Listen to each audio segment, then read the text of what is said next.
නිරෝගීමත් දවසක් වෙන්න කියලා ප්‍රාර්ථනා කරනවා සියලුම දෙනාට.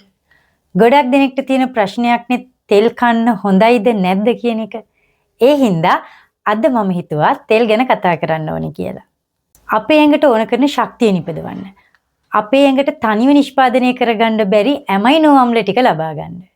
ඒ වගේම මේද ද්‍රව්‍ය විටමින් වෙන vitamin K, A, D, E කියන විටමින් වර්ග අවශෝෂණය කරන්නත් මේද අපේ ඇඟට ඕනේ. ඒ වුණාට ගොඩක් දෙනෙක් තෙල් කන්න බයයි. ඇයි එහෙම වෙන්න හේතුව? ඒකට හේතුව තමයි මේ පැහැදිලි කරන්න යන්නේ. ආහාරවල තියෙන මේද වලින් ප්‍රධාන කොටස් දෙකක් තියෙනවා. එකක් තමයි සංතෘප්ත මේදය, අනිත් එක තමයි අසන්තෘප්ත මේදය. මේ සංතෘප්ත මේදයෙන් හින්දා තමයි අපේ ඇඟේ අහිතකර කොලෙස්ටරෝල් වැඩි කරන්නේ.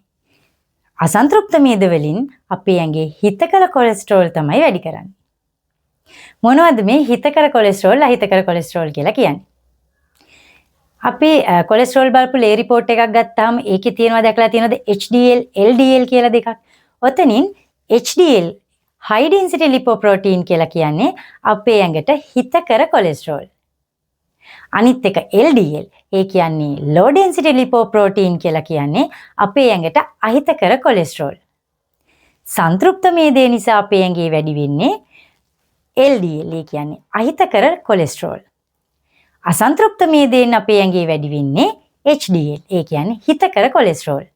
ඔය විදිහට HDL මොනවද, LDL මොනවද, සංතෘප්ත මේද තියෙන ආහාර මොනවද, අසන්තෘප්ත මේද තියෙන ආහාර මොනවද කියලා තෝර බේරගෙන පාවිච්චි කළොත් අපිට අපේ ඇඟේ කොලෙස්ටරෝල් මට්ටම හරියගේ තියාගෙන ආහාර ගන්න, රසවත් විදියට ආහාර ගන්න, සෞඛ්‍ය ආරක්ෂිතව ආහාර ගන්න පුළුවන් වෙනවා. අපි දැන් බලමු මොනවද මේ කිව්ව හොඳ කොලෙස්ටරෝල්, නරක කොලෙස්ටරෝල් මේවා තියෙන ආහාර වර්ග මොනවද කියලා. කොහොමත් අපි මේද අම්ල ගන්න ඕනේ මධ්‍යස්ථ ප්‍රමාණය. ලොකු ප්‍රමාණයක් ගත්තොත් හොඳ මේද උනත් නරක මේද උනත් අපේ ඇඟට අහිතකර වෙන්න පුළුවන්. මධ්‍යස්ථව ගන්න ඕනේ හිතකර මේද වලත් වර්ග දෙකක් තියෙනවා. එකක් ඒක අසන්තෘප්ත මේද අම්ල, අනිත් එක බහු අසන්තෘප්ත මේද අම්ල. ඒක අසන්තෘප්ත මේද අපි MUFA කියලා කියනවා. MUFA. මේ ඒක අසන්තෘප්ත මේද අම්ල අපිට හොයාගන්න පුළුවන් කජු රට, කජු කොට්ටන් වගේ ඇට වර්ගවල, තල, වට්ටක්ක වගේ තෙල් සහිත බීජවල, තල තෙල්, ඔලිව් තෙල් වගේ තෙල් වර්ගවල, ඒ වගේම අලිගැට පියරවල. මේ වගේ අපේ ඇඟේ තියෙන අහිතකර කොලෙස්ටරෝල් මට්ටමයි, ට්‍රයිග්ලිසරයිඩ් මට්ටමයි අඩු කරලා අපේ ඇඟේ හිතකර කොලෙස්ටරෝල් මට්ටම වැඩි කරනවා. අපේ ඇඟට හිතකර මේද වර්ගවල අනිත් කොටස තමයි බහු අසන්තෘප්ත මේද අම්ල. ගොඩක් දෙනෙක් දන්න ඔමේගා 3, ඔමේගා 6 තමයි මේ බහු අසන්තෘප්ත මේද අම්ල වලට අයිති වෙන්නේ. ඔමේගා 3 බහුලව තියෙන්නේ තෙල් සහිත මාළු වල. ඒ කියන්නේ කෙලවල්ලා, හුරුල්ලා, බලයා, බෝල්ලු මේ වගේ මාළු වල. ඒ වගේම සූර්යකාන්ත තෙල්, තල තෙල්, ඔලිව් තෙල් වලත් ඔමේගා 3 තියෙනවා. ගොව කුලේ ශාකවලත්, ගොව කුලේ එළවලු වලත් ඔමේගා 3 වැඩි ප්‍රමාණයක් තියෙනවා. පලා වර්ගවලත් ඔමේගා 3 සුළු වශයෙන් තියෙනවා. ඒ වගේම මව් කිරිවල ඔමේගා 3 විශාල ප්‍රමාණයක් තියෙනවා. මේ ඔමේගා 3 වලින් අපේ ඇඟේ තියෙන අහිතකර කොලෙස්ටරෝල් මට්ටමයි, ට්‍රයිග්ලිසරයිඩ් මට්ටමයි අඩු කරනවා. ඒ වගේම හිතකර කොලෙස්ටරෝල් මට්ටම වැඩි කරනවා. හෘද රෝග අඩු කරනවා. දියවැඩියාව, ඇදුම වගේ රෝග පාලනය කරන්නත් ඔමේගා 3 වැදගත්. චර්ම රෝග, ආතරයිටිස්, ස්වයං ප්‍රතිශක්ති ආසාදනය කියන්නේ ඔටෝ ඉම්යුන් ඩිසීස් කියන්නේ මේවා අඩු කරන්නත් ඔමේගා 3 ගොඩක් වැදගත් වෙනවා. ඔමේගා 6 වැඩිපුරම තියෙන්නේ තල ඇට, වට්ටක්ක ඇට, කොට්ටන් ඇට, සූර්යකාන්ත තෙල්, තල තෙල්, ඔලිව් තෙල්, ඊළඟට කුකුල් මස්, බිත්තර. ඔමේගා 3 වගේම ඔමේගා 6 වලිනුත් අපේ ඇඟේ අහිතකර කොලෙස්ටරෝල් මට්ටමයි, ට්‍රයිග්ලිසරයිඩ් මට්ටමයි අඩු කරලා හිතකර කොලෙස්ටරෝල් මට්ටම වැඩි කරනවා.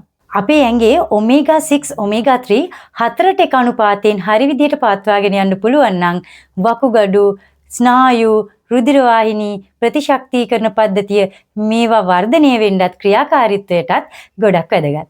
ඊළඟට අපි කතා කරමු සීමා කළ යුතු මේද වර්ග මොනවද කියලා. සීමා කළ යුතු මේද වර්ග ප්‍රධාන කොටස් දෙකක් තියෙනවා. එකක් තමයි සංතෘප්ත මේදය, අනිත් එක කොලෙස්ටරෝල්. සංතෘප්ත මේද අම්ල බහුලව තියෙන්නේ පොල්, පොල් කිරි, පොල් තෙල්, පාම් ඔයිල්, මස් වර්ග, මස් වලින් කරපු වෙනත් නිෂ්පාදන, සම්පූර්ණ යොදය සහිත කිරිපිටි, සම්පූර්ණ යොදය සහිත කිරි වලින් කරපු නිෂ්පාදන, බේකරි නිෂ්පාදන වල, චොකලට් වල. මේ සංතෘප්ත මේදය නිසා අපේ ඇඟේ අහිතකර කොලෙස්ටරෝල් මට්ටම ගොඩක් වැඩි කරනවා. ඒ වගේම රුධිර වාහිනී ආශ්‍රිත රෝගවලට තියෙන අවදානමත් සංතෘප්ත මේද නිසා වැඩි වෙන්න පුළුවන්. ඊළඟට කොලෙස්ටරෝල් ගැන කතා කළොත් කොලෙස්ටරෝල් බහුලව තියෙන්නේ මාස්, පීකුදු, සොසේජස්, බේකන්, යොදේ සහිත කිරි, චීස්, බටර් මේ වගේ දේවල් වල. මේ වගේන් අපේ ඇඟට අවශ්‍ය කොලෙස්ටරෝල් නිපදවා ගන්න උදව් කරනවා. හැබැයි අනවශ්‍ය ප්‍රමාණයට වැඩි වුණොත් අපේ රුධිර නාල ඇතුලේ තැම්පත් වෙනවා. ඒක අපි ඇතරස්ක්ලෙරෝසිස් කියලා හඳුන්වනවා.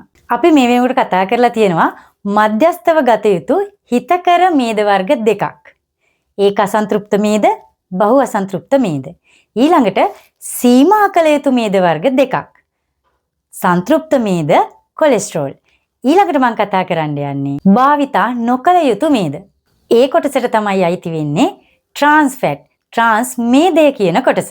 ට්‍රාන්ස් ෆැට් බහුලව තියෙන්නේ ගැඹුරු තෙලේ බෙදපු ආහාරවල, බේකරි නිෂ්පාදනවල, කේක් වල, චිලි පේස්ට් වල, ඒ වගේම සමහර මේද තැවරුම් වල.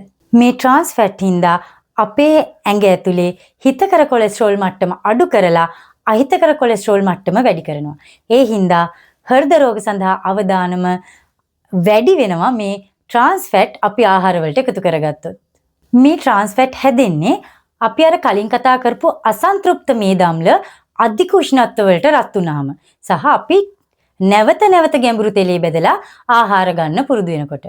අපි අද කතා කළා මේද වර්ග 5ක් ගැන. එතනින් දෙකක් මධ්‍යස්ථව ගත යුතු හිතකර මේද. තව වර්ග දෙකක් සීමා කළ යුතු මේද. අනිත් වර්ගය භාවිතා නොකළ යුතු මේදය. ඉතින් මේ මේද වර්ග 5 තියෙන්නේ මොන ආහාරවලද කියලා හරියට බලලා අපි ආහාරයට හිතකර මේද වැඩිපුර එකතු කරගෙන අහිතකර මේද පුළුවන් තරම් අඩු කරගත්තොත් අපිට අපේ ඇඟේ ලේවල අනවශ්‍ය කොලෙස්ටරෝල් මට්ටම වැඩි වෙන එක වළක්ව ගන්න පුළුවන්.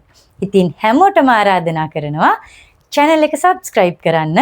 දිගටම සුවවදනී එක්ක එකතු වෙන්න. මේ වගේ වැදගත් වීඩියෝස් දිගටම ඔයාට බලන්න පුළුවන්.